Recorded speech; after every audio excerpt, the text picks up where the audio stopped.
Hi there. This video is about our lipids template, which is part of our pathology system. Um, Quite a lot going on in this one because there's a lot of questions that come up about why is the system doing what it's doing, and so we're trying to kind of give that information here. So for this particular patient, I can see that they've completed the questionnaire and the medication needs titrating. Now, these particular kind of medication agreed type alerts can generally be actioned from the home screen.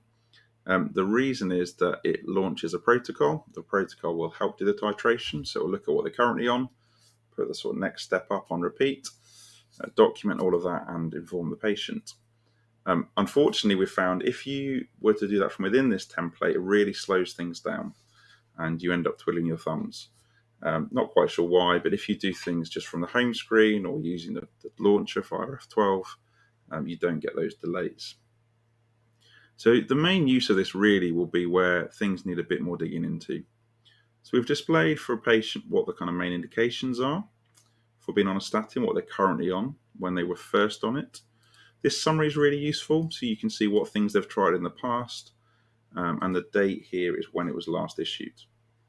You can see codes that relate to offers, statin questionnaires that we've sent them and they've been completed.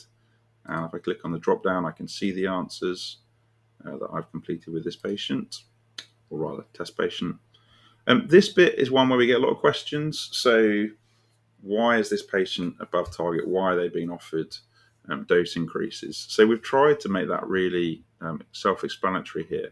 So first off, it tells us this patient's above target, and then it tells us the basis for the target. So I can see they've got a coded target of 2.5 for their non-HDL, but the last one was actually 3.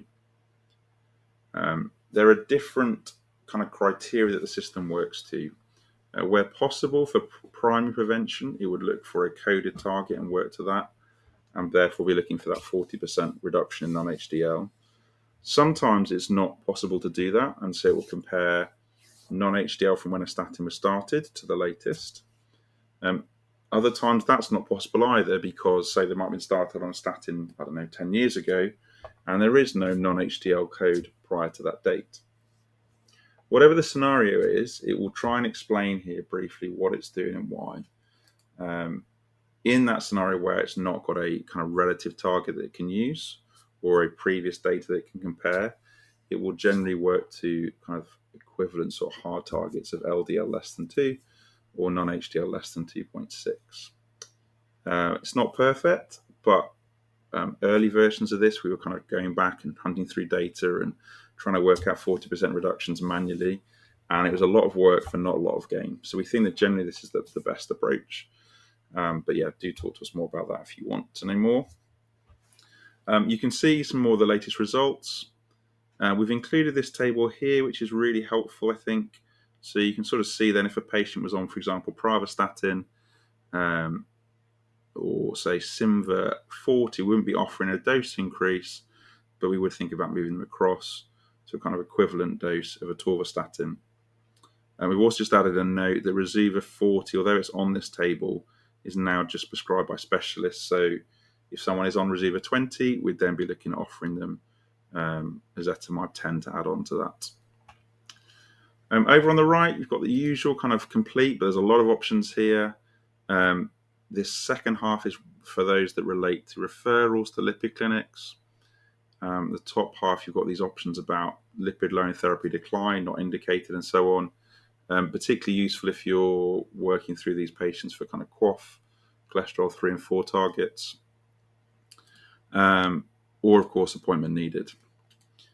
These buttons here, the top 4 are kind of recording things or actually taking some steps, particularly the initiating statin or ezetimibe therapy or the titration.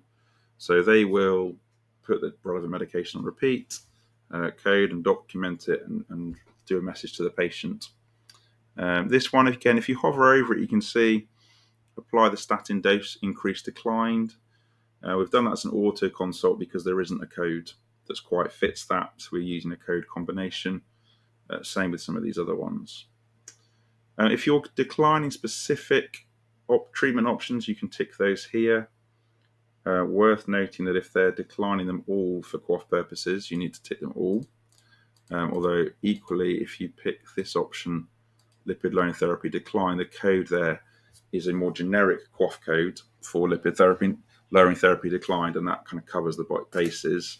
What doesn't work is if you just put, say, statin declined, certainly for a cholesterol 3 target, that would not achieve it, or rather not exception code it, because either they need to decline all the options, each of them individually, or have that more generic code.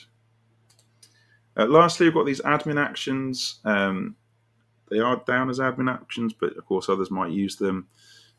So you've got, again, different options like a statin offer letter, just coding that it's been done. The option to calculate a Q risk, and that will kind of not just launch the Q risk calculator, but do some checks around the data that's in the record. This lipids fasting is grayed out most of the time, but occasionally if someone's had a raised triglycerides, we might want to know if they were fasting or not, and so that can be used by admin staff to backdate and record whether they were.